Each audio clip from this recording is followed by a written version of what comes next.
Hello, good morning everyone. તો set theory તમે start કર્યું એવું મને લાગતું નથી, કાં તો બધું તમને આવડી જાય છે, કેમ કે કોઈ ડાઉટ્સ નથી આપતું. બરાબર, કાં આવડી જાય, હેલું છે એમાં ના નહીં, ઇન્ટરેસ્ટિંગ એ છે અને ઇઝી છે, બે વસ્તુ ભેગી છે. તો આજ થોડીક પાછી તમને જનરલ વાત કરતો જાઉં. બરાબર,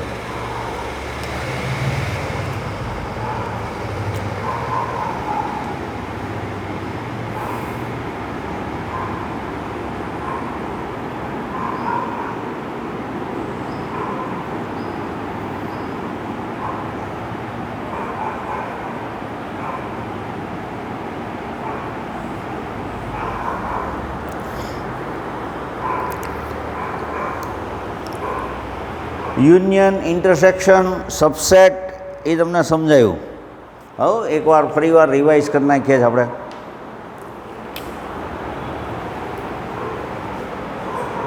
યુ ઇક્વલ ટુ સપોઝ 1 2 3 4 15 હોય, suppose A equal to 1 2 3 4 5, set B equal to 4 5 6 7 8, C equal to 2 3 4 8 9 10 11.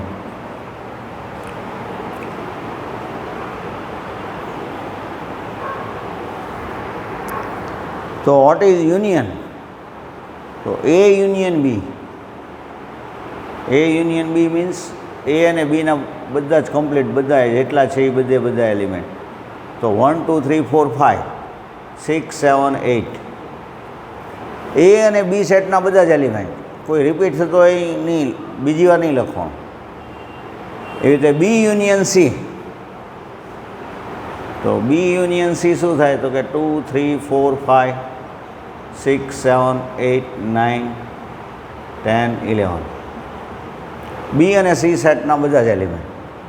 A union C, તો એ યુનિયન 1 2 3 4 5 8 9 10 11. એ અને સી સેટના. એ યુનિયન બી યુનિયન સી, એ યુનિયન બી યુનિયન સી. તો શું કરવાનું? તો કે એ અને બી સેટના બધા જ એલિમેન્ટ. હવે તો 1 2 3 4 5 6 7 8 9 10 11. So this is A union B union C. તો યુનિયન એટલે તમને સમજાઈ ગયું હોય, બધા જ એલિમેન્ટ લેવાના, કોઈ રિપીટ થતો હોય એ એકવાર તો લેવાનો, બીજી વાર નહીં મૂકવાનો એને. ઇન્ટરસેક્શન એટલે કોમન એલિમેન્ટ. એ અને બીનું ઇન્ટરસેક્શન શું થાય? તો કે કોમન શું છે? તો કે 4 5. એ ઇન્ટરસેક્શન સી, એ અને સીમાં કોમન, તો કે 2 3 4.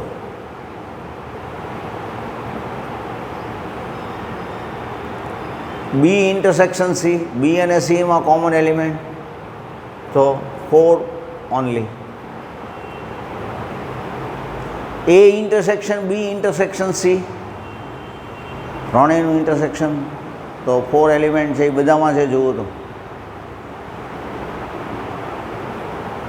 ઘણીવાર એક પણ એલિમેન્ટ કોમન ન હોય તો નલ સેટ કહેવાનું, એમ્પ્ટી સેટ. જેમાં એક પણ એલિમેન્ટ ન હોય એવા સેટને નલ સેટ કહેવાય. બરાબર. પછી આવતું હતું વેન ડાયાગ્રામ.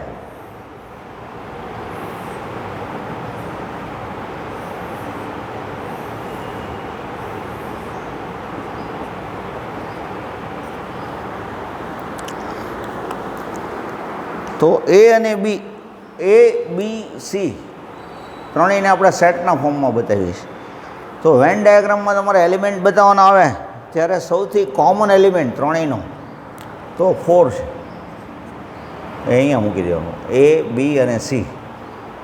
બી ઇન્ટરસેક્શન સી 4, તો એ 4 તો આવી જ ગયા છે. બી intersection C.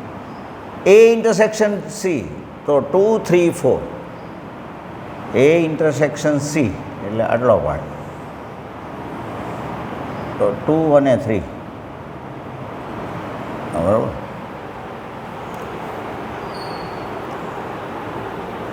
A intersection C 2 3 4 2 3 4. A intersection B 4 and 5. તો 4 તો આવી ગયા, આટલો પાર્ટ તો 5. હવે એ બી સી સેટ આપણે બતાવી દઈએ. તો એ સેટ શું છે? તો કે 1 2 3 4 5. તો 2 3 4 5 એમાં તો આવી ગયા. હવે ખાલી 1 રહેશે, તો એ 1 આપણે અહીંયા મૂકી દઈએ. બીમાં 4 5 6 7 8. તો 4 5 6 7 8.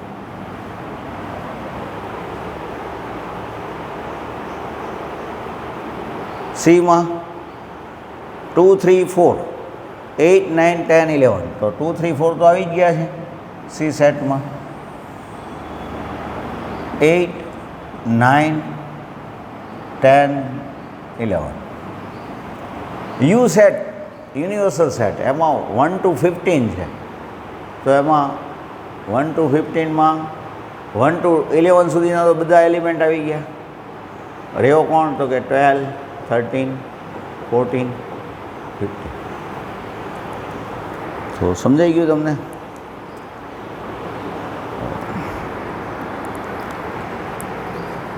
હવે આજે તમને જે વાત કરવાની છે એ થોડીક આગળ.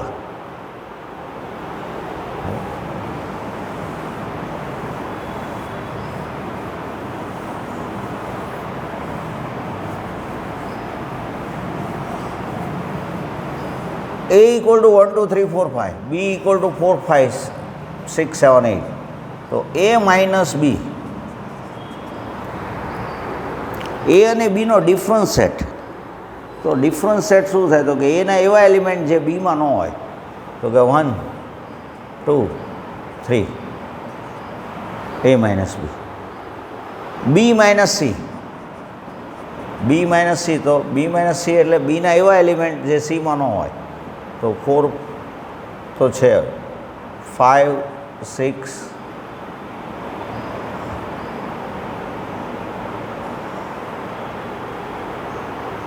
5 અને 6 બરાબર. 7 8 છે આમાં.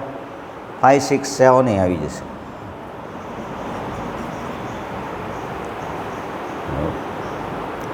બી માઇનસ સી, બીના એવા એલિમેન્ટ બરાબર કે જે સીમાં ન હોવા જોઈએ.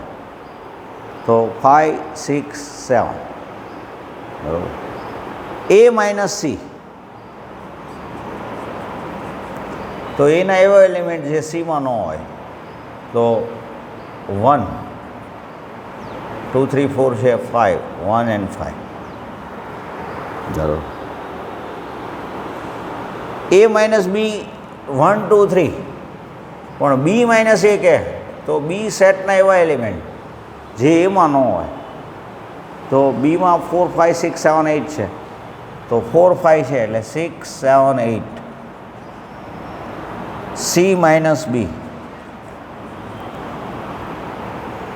તો સી ના એવા એલિમેન્ટ જે બીમાં ન હોય. તો 2 3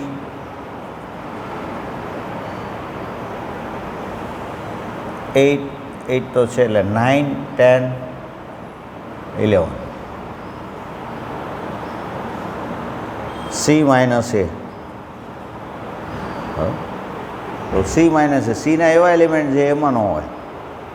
તો સી શું થશે? તો કે 2 3 4 5 8 9 10 11. So this is A minus C, C minus C. બરાબર. હવે આ ડિફરન્સ સેટ છે, આને ડિફરન્સ સેટ કહેવાય.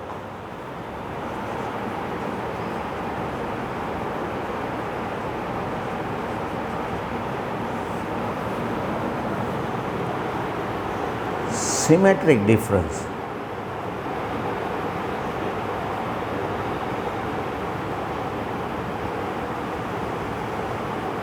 A delta B, એટલે એ માઇનસ બી અને બી માઇનસ એનું યુનિયન, એ માઇનસ બી યુનિયન બી માઇનસ એ.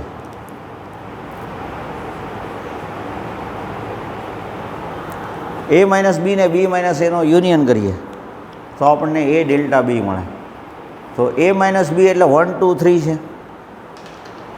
બી માઇનસ એ એટલે 6 7 8 છે. તો એ બેનો યુનિયન કરશું તો શું આવશે? તો કે 1 2 3 6 7 8.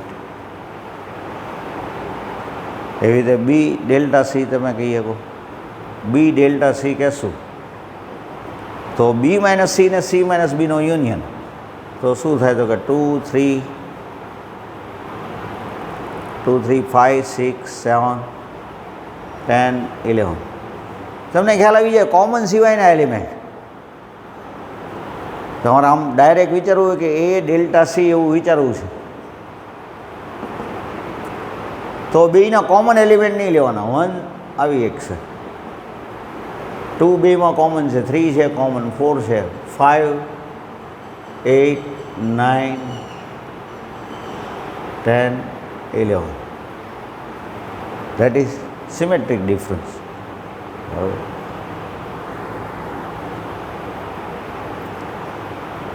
હવે કોમ્પ્લિમેન્ટરી સેટ.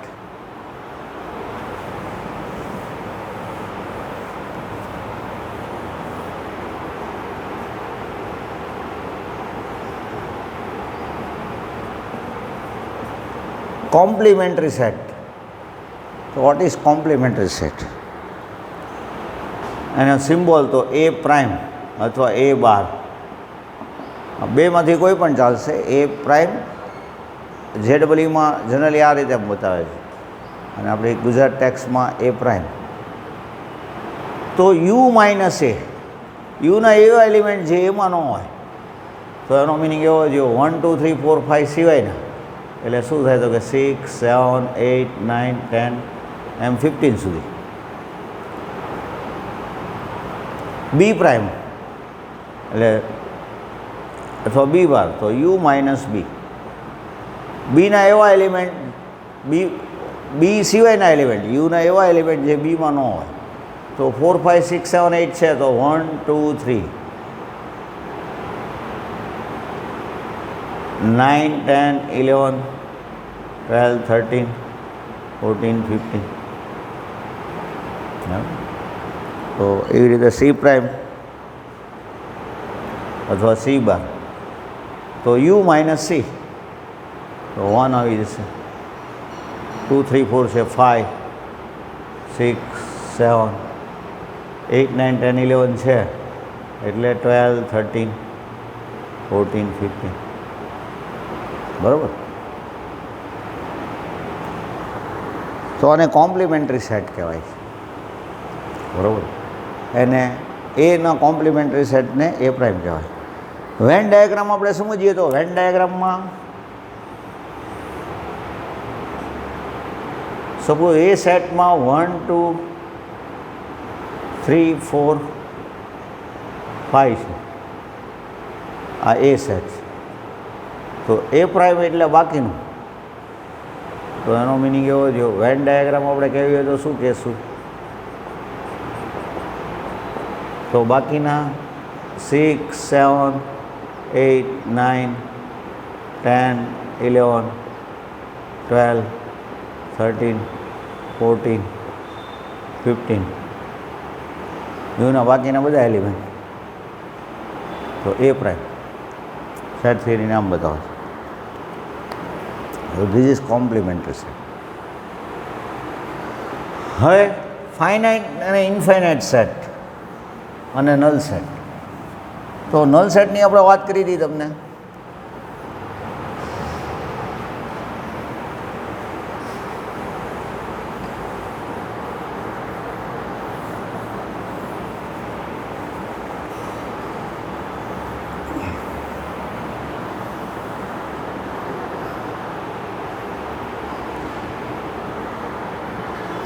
સપોઝ એ 1 2 3 4 5 હોય અને બી સેટ ઇક્વલ ટુ 8 9 હોય તો એ ઇન્ટરસેક્શન બી વોટ? બેના કોમન એલિમેન્ટ તો એક પણ નથી, તો એને એમ્પ્ટી સેટ કહેવાય અથવા નલ સેટ કહેવાય. એનો બીજો સિમ્બોલ આવો છે, બરાબર. હવે તમને finite set,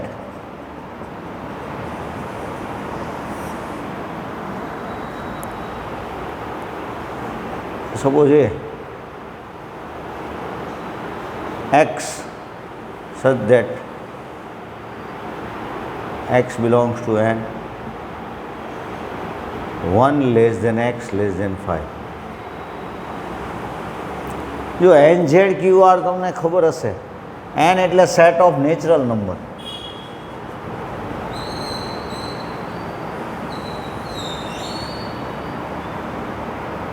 one two three four five, બરાબર. Positive integers, natural number. z is a set of integers. Z is a set of integers. 0, 1, 2, 3, -1, -2, -3. Z is a set of integer. N is a set of natural number. Z is a set of integer. Q is a set of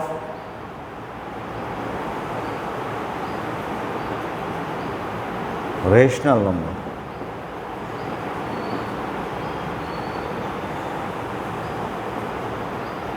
તો આમાં fraction ન આવે, આમાં fraction આવી જાય. 0, 1/2, 1/3, -1/2, -1/3, -5/2. Positive integer, negative integer, 0 અને fraction એ બધા આવી જાય. તો સેટ ઓફ નેચરલ. તો શું ન આવે? તો √3 નોટ બિલોંગ્સ ટુ ક્યુ. √3 છે એ ઇરેશનલ નંબર છે, એ ક્યુમાં ન આવે. તો R is a set of real number. એમાં બધું આવી જાય. એમાં 0 આવે, 1/2 આવે, √3 આવે, -1/2, -√3, all real numbers. તો n, z, q, r આ ચાર સેટ તમારે યાદ રાખવાના. n is a set of natural number. Z is a set of integers. Natural number એટલે પરફેક્ટ નંબર, 1, 2, 3 પોઝિટિવ ઇન્ટીજર્સ. આમાં પોઝિટિવ ઇન્ટીજર્સ આવે, નેગેટિવ ઇન્ટીજર્સ આવે અને 0 પોતે એક ઇન્ટીજર જ છે, બરાબર. 0 ઇવન છે કે ઓડ છે એવું તમને કોઈ કહેતો, તો 0 ઇઝ ઇવન નંબર. 0 છે એ ઇવન નંબર છે. 0 પોઝિટિવ છે કે નેગેટિવ, તો તમારે 0ને ન્યુટ્રલ કહેવાનું. 0 is neither positive nor negative. પણ ઇવન કે ઓડ, તો 0ને ઇવન નંબર કહેવામાં આવે છે. હવે Q is a set of rational numbers. બધા પોઝિટિવ, નેગેટિવ બધા જ રેશનલ નંબર આવી જાય, ઇન્ટીજર્સ બધા આવી જાય. કેવા નંબર ન આવે? તો √2, √3 એવા બધા જે ઇરેશનલ નંબર છે એ ન આવે, એ આમાં આવી જાય આરમાં. R is a set of real number. હવે હું એમ કહું 1 less than x less than 5, 1 થી મોર હોય ને 5 થી લેસ હોય એવા નંબર, નેચરલ નંબર, તો 2, 3, 4, તો it is a finite set. Calculate થઈ એક એવા છે.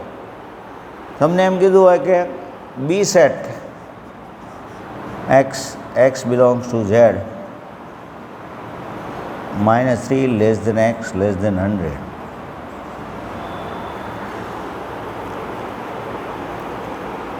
ઝેડના એલિમેન્ટ પણ એવા એલિમેન્ટ કયો જે -3 થી 100ની ઇનસાઇડ છે. તો એનો મિનિંગ એવો થયો, -2 થી સ્ટાર્ટ કરવાનું આપણે. -2, -1, 0, 1, 2 એમ 99 સુધી આવશે ને. તો ધીસ ઇઝ ફાઇનાઇટ સેટ. બરાબર, આ finite set.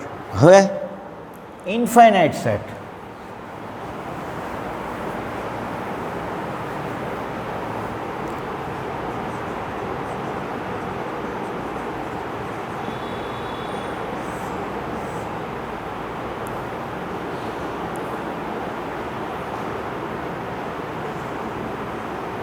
x belongs to n.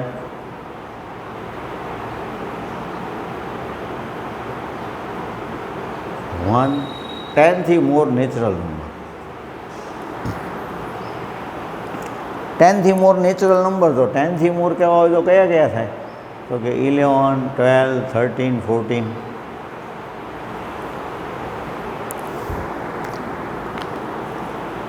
Ten થી મોર પ્રાઇમ નંબર, તો 11, 13, 17 સો ઓન. તો આમાં કેલ્ક્યુલેટ ન થઈ શકે, એટલે એને એ ફાઇનાઇટ નથી, એટલે એને એવા સેટને શું કહેશું આપણે? Infinite. All positive odd number, તો પોઝિટિવ ઓડ નંબર તો 1, 3, 5, 7 સો ઓન. તો એનો એન્ડ નહીં આવે, એટલે જે કેલ્ક્યુલેશનની બહાર છે, જે ફાઇનાઇટ નથી, એવા સેટને ઇન્ફાઇનાઇટ સેટ કહેવાય. ઇન્ફાઇનાઇટ સેટના એલિમેન્ટ આપણે કેલ્ક્યુલેટ ન કરી શકીએ, બરાબર. તો ધીસ ઇઝ ફાઇનાઇટ સેટ, એ આપણે કહીએ કે જ્યારે આ ઇન્ફાઇનાઇટ સેટ. કોઈ પણ તમે આમ કહેશું કે prime number, set of all prime number, positive prime number, તો 2 થી સ્ટાર્ટ થાય, બરાબર.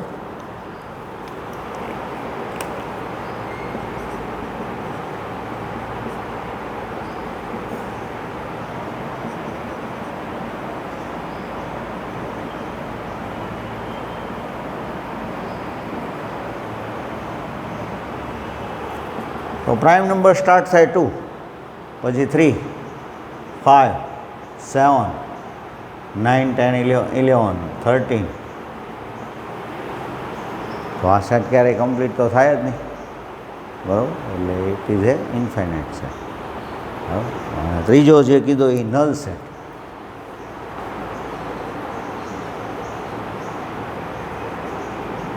અથવા તો નલ સેટ અથવા વોઇડ.